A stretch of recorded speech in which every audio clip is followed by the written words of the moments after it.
À 32 km au sud d'Olympia, dans l'État de Washington, se trouvent d'étranges monticules herbeux de 2,50 m de haut et 9 mètres de large. Ils couvrent une superficie de près de 2,5 km². Ces petites collines sont connues sous le nom de monticules de Mima, et personne ne sait ce qui les a créés. Ils hantent les rêves des géologues depuis près de 200 ans. Les scientifiques débattent sur la cause exacte de l'apparition de ces monticules. Parmi les suspects principaux, on compte les tremblements de terre, les glaciers, les cheminées de gaz, le gonflement de l'argile et même les termites. En 1942, les géologues ont supposé que des rats à poche auraient pu créer ces monticules. En 1987, la théorie a été testée.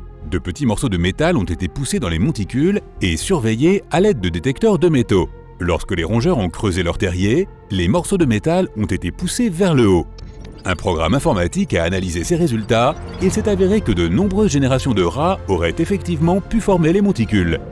Il leur aurait fallu des centaines d'années, mais la raison pour laquelle ils auraient poussé la Terre vers le haut, alors qu'il faut beaucoup moins d'énergie pour la déplacer derrière eux, n'est pas claire.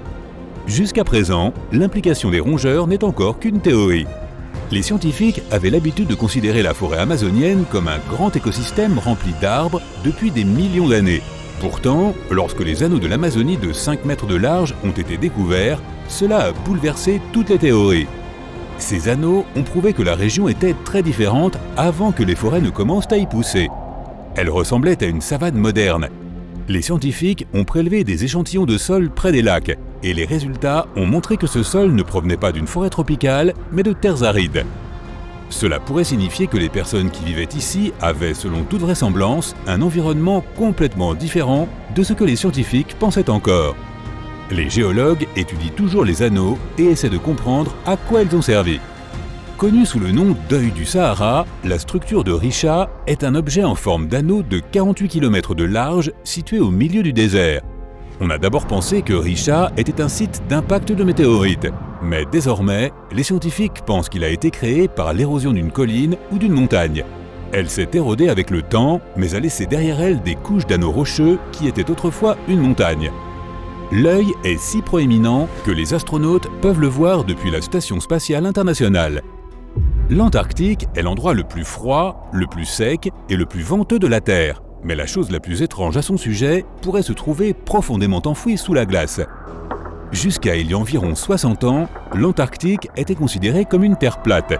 Tout a changé en 1958, lorsque la chaîne de montagnes Gomburtsev a été découverte. Elle se cachait sous 3 km de glace et ses pics mesuraient plus de 3000 mètres de haut et toute la chaîne s'étendait sur 1200 km. Cela représente un tiers de la hauteur du mont Everest et environ la moitié de la longueur de l'Himalaya. Personne n'a jamais posé les yeux sur les montagnes Gomburtsev. La glace cache des vallées profondes et des pentes abruptes qui pourraient montrer à quoi ressemblait la Terre il y a des millions d'années. En Antarctique orientale, le lac Vostok a été découvert en 2012 lors d'un forage. Les scientifiques ont trouvé un lac d'eau douce intact et non gelé sous plus de 3 km de glace. Les chercheurs pensent que des micro-organismes non découverts et des processus géochimiques uniques pourraient exister dans le lac. Après tout, il n'a pas vu la lumière du soleil ni été exposé à l'atmosphère de la Terre depuis plus de 15 millions d'années. Mais le forage dans le lac risque de ruiner l'écosystème qui se trouve en dessous et de contaminer l'un des derniers endroits intacts de la planète.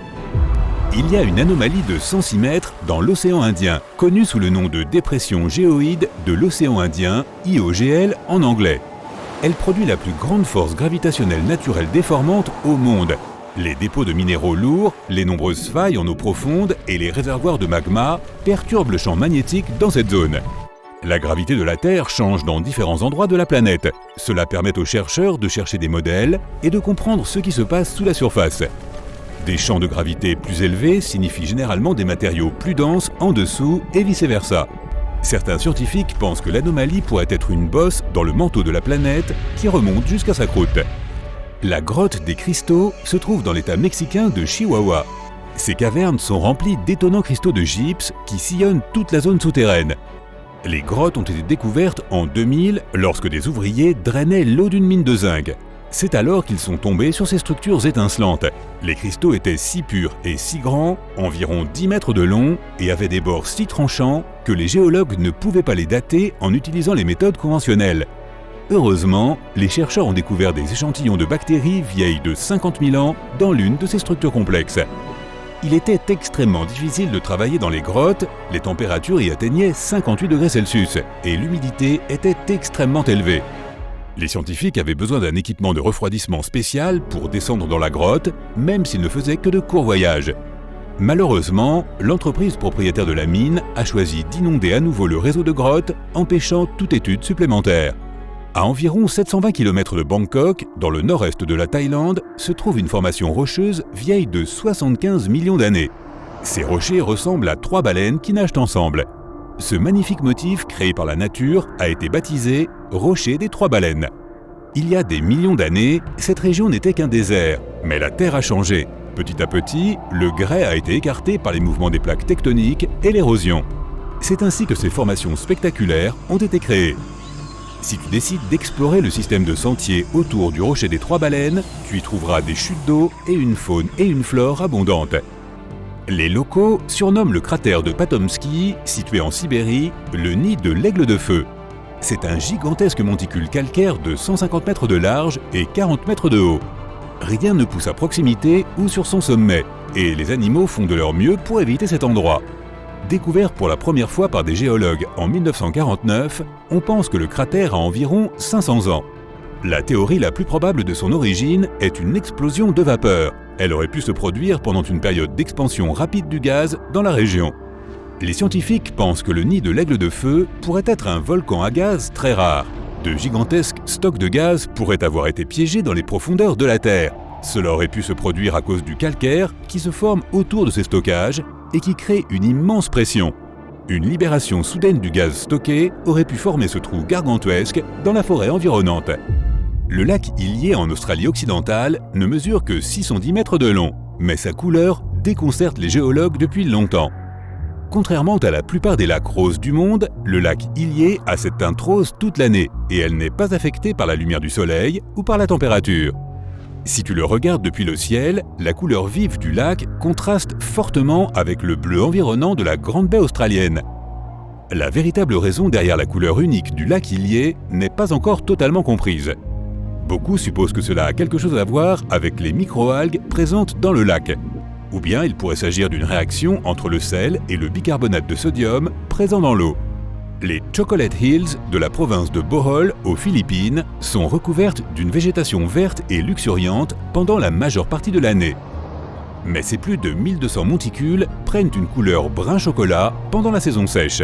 C'est ce qui leur a donné leur nom. Étrangement, aucun arbre ou arbuste ne pousse sur elles.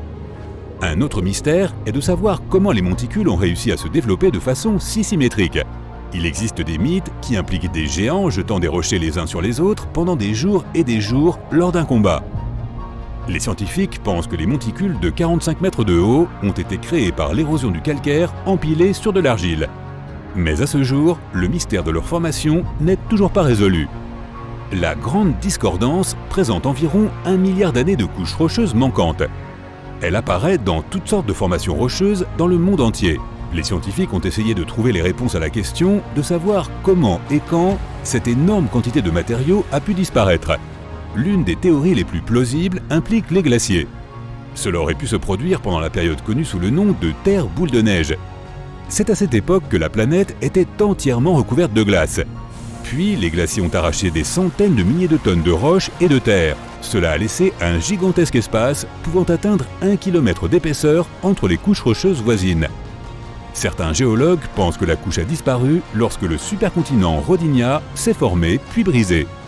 Situés sur les péninsules de Yamal et de Jidan, ces vastes trous de mines ont été découverts en 2014. Ils semblent continuer à changer et à évoluer. Les trous s'élargissent et les gens les trouvent plus souvent.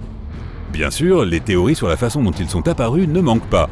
Les suggestions vont des impacts de météorites à l'activité d'autres civilisations. Mais l'explication la plus courante est que le méthane a réagi avec les particules d'eau après que le permafrost de la planète a commencé à fondre. Cela a entraîné l'éclatement de bulles de méthane à travers la glace. Les cratères pourraient avoir des milliers d'années, mais personne n'en est sûr.